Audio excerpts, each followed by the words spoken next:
प्रिय विद्यार्थियों, स्नातक प्रथम वर्ष की हिंदी साहित्य की इस कक्षा में आज हम हिंदी साहित्य के दूसरे चरण भक्तिकाल का थोड़ा सा अध्ययन करेंगे। हमने पहले आदिकाल के बारे में पढ़ा है, तो आदिकाल की समय सीमा हमने 1375 से पहले तक स्वीकार की है। आचार्य शुक्ल ने इसकी समय सीमा 1050 से 1375 स्वीकार की थी। ये सब विक्रम संवत था। तो इसके जस्ट आगे वाला टाइम है वो हम भक्तिकाल में लेते हैं 1375 से 1700 विक्रम संवत। लगभग सभी विद्वानों ने थोड़े बहुत हेरफेर के साथ इसी समय सीमा को स्वीकार किया है। हिंदी साहित्य का जो दूसरा काल है उसमें भक्ति भावना की प्रधानता के कारण हम इसे भक्तिकाल के नाम से जानते हैं।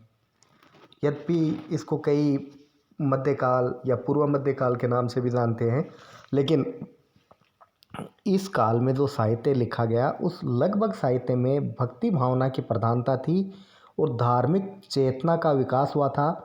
इसलिए इस काल को भक्ति काल के नाम से ही जाना जाता है। लगभग सभी विद्वान इसको भक्ति काल ही कहते हैं। यह मुस्लिम शासकों के आतंक, क्रूरता और तानाशाही का काल रहा था। इसमें देश पर मुस्लिमों के बार बार आक्रमण हो रहे थे। मुस्लिमों का साम्राज्य भी स्थापित हो चुका था, इसलिए उसके आतंक का साम्राज्य पूरे भारतवर्ष में स्थापित था। राजशाही के आतंक में दबी जनता, मुस्लिम समाज व धर्म की अतिक्रमणवादी नीति से परेशान जनता ने अंततः ईश्वर की शरण में जाना ही उचित समझा। यद्यपि यह एकमात्र कारण नहीं है।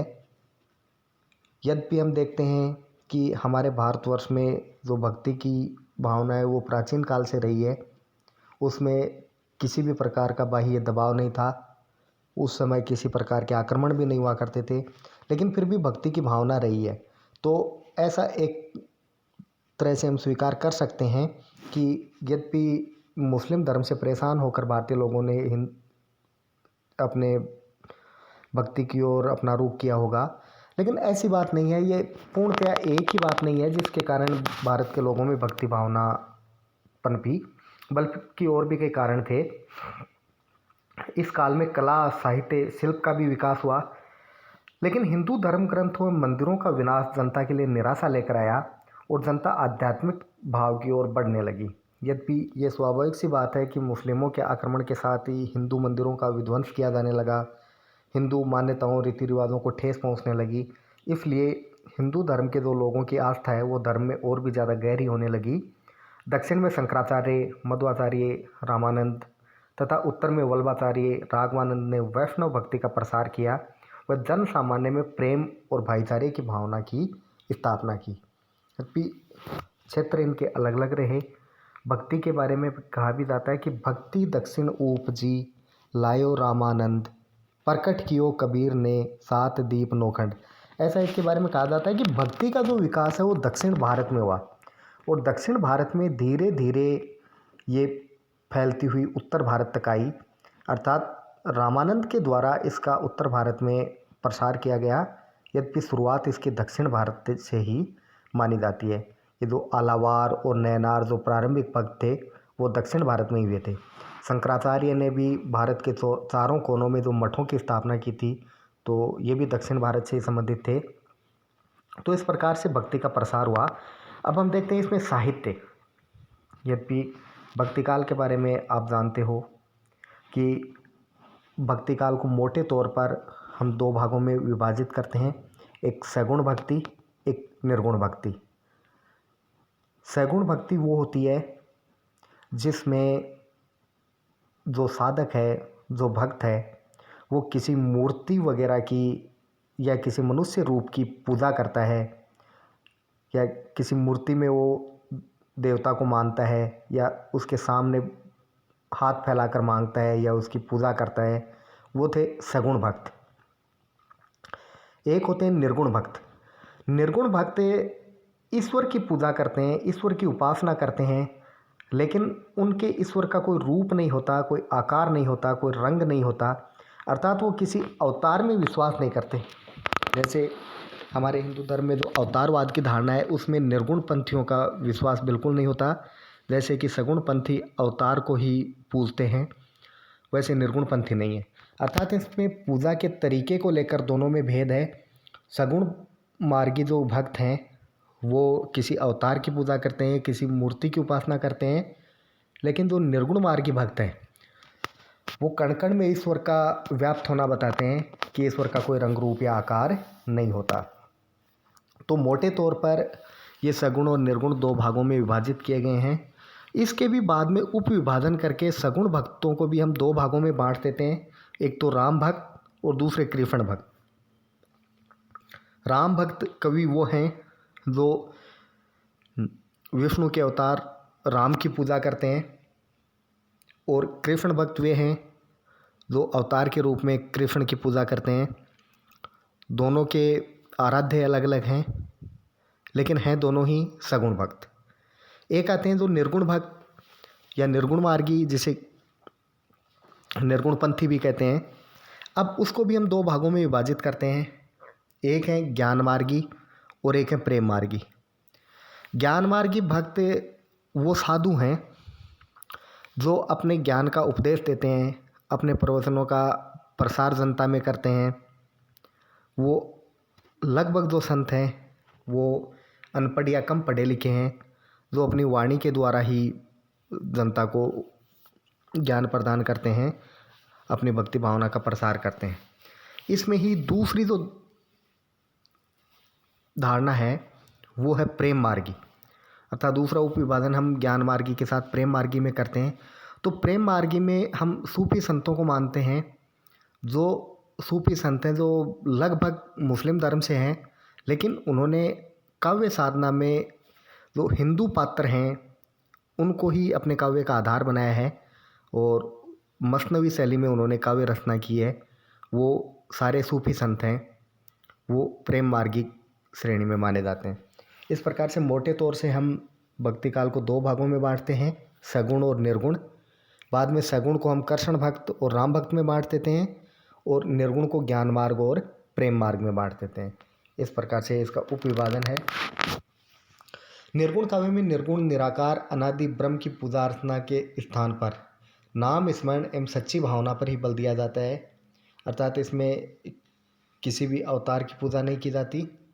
जायसी ने प्रेम मार्ग पर चलकर दोहा चौपाई शैली में पद्मावत की रचना की, और इसमें रतन सेन और पद्मावती की लौकिक कथा द्वारा अलौकिक ईश्वर की स्थापना, मानवतावाद और प्रेम पर बल दिया।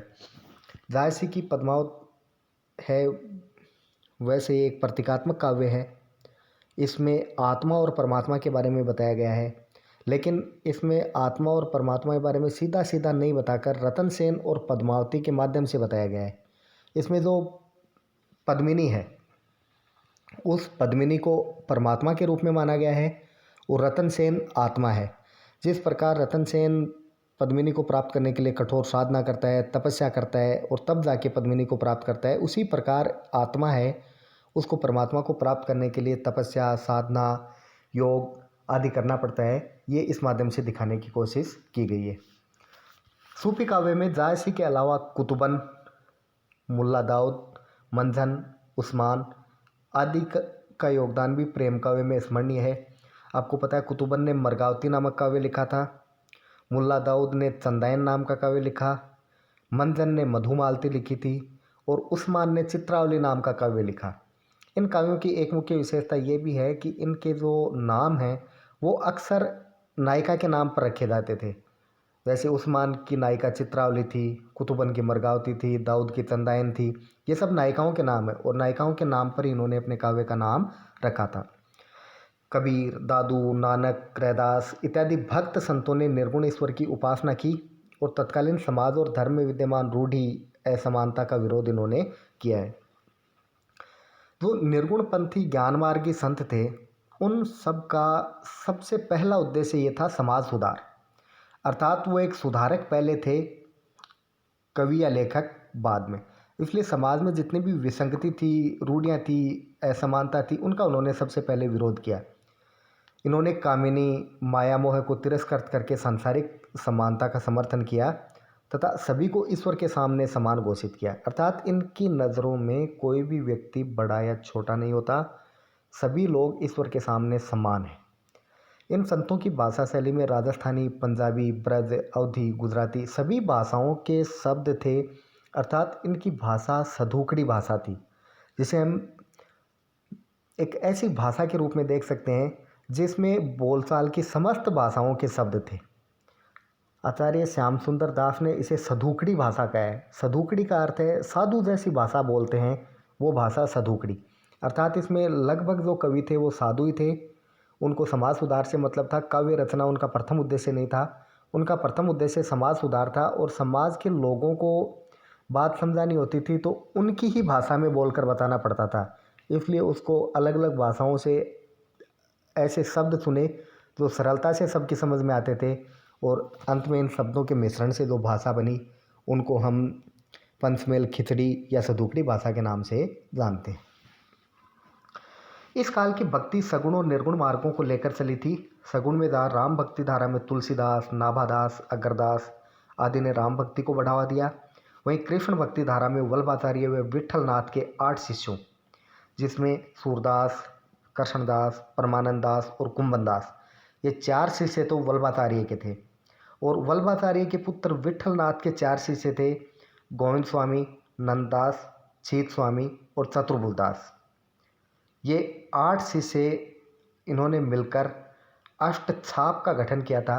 अर्थात वल्लभाचार्य के पुत्र विट्ठलनाथ ने अपने आशीर्वाद की छाप लगाई थी इन 8 लोगों पर, इसलिए इसका नाम अष्टछाप रखा गया। तो ये कृष्ण भक्ति के अद्वितीय स्तंभ थे। अन्य कृष्ण भक्त कवियों में मीराबाई, रसखान ने कृष्ण भक्ति को ब्रज भाषा में पुष्ट किया। राम काव्य में नैतिक मर्यादा, सामाजिक पारिवारिक आदर्श, समन्वय भावना, दास्य भक्ति, अवधि की दोहा चौपाई शैली आदि को अपनाया गया। वहीं कृष्ण भक्ति में सख्य भावना, अर्थात जो राम काव्य में जो दास्य भक्ति थी वो कृष्ण काव्य में सख्य भावना में बदल गई। अर्थात जो भक्ति है वो दास्य भाव की नहीं होकर सखा भाव की भक्ति इन्होंने की। श्रृंगार के संयोग और वियोग का चित्रण, प्रकृति का उद्दीपन चित्रण, ब्रज भाषा की गीति शैली और कृष्ण के वात्सल्य वर्णन को इसमें प्राथमिकता दी गई। राम भक्ति में तुलसीदास का सर्वश्रेष्ठ स्थान रहा है। तुलसीदास ने रामचरितमानस, विनय पत्रिका, जानकी मंगल, पार्वती मंगल, कवितावली, दोहावली आदि महत्वपूर्ण ग्रंथों की रचना की। तो कृष्ण भक्ति में सूरदास का स्थान अप्रतिम रहा है। उनका सूरसागर और सूरसागर का ही एक अंश भ्रमर गीत जो आज भी कृष्ण भक्ति के अद्वितीय प्रमाण के रूप में खड़ा है। सूरदास की 2 अन्य रचनाएं थी, सूरसारावली और साहित्य लहरी। सूरदास के अलावा नंददास के भंवर गीत का योगदान भी कृष्ण भक्ति काव्य में अप्रतिम रहा है। संपूर्ण दृष्टि से देखें तो भक्ति काल में ईश्वर की आराधना, मानव मात्र की समानता, प्रेम, गुरु महिमा, उपदेशात्मकता और भक्ति भावना को महत्व दिया गया तथा सामाजिक धार्मिक रूढ़ियों का विरोध करते हुए सभी भक्तों ने एक विश्व बंधुत्व की कामना की। अर्थात पूरे विश्व को एक कुटुंब समझा, वसुदैव कुटुंबकम की भावना का विकास भक्ति काल में हुआ।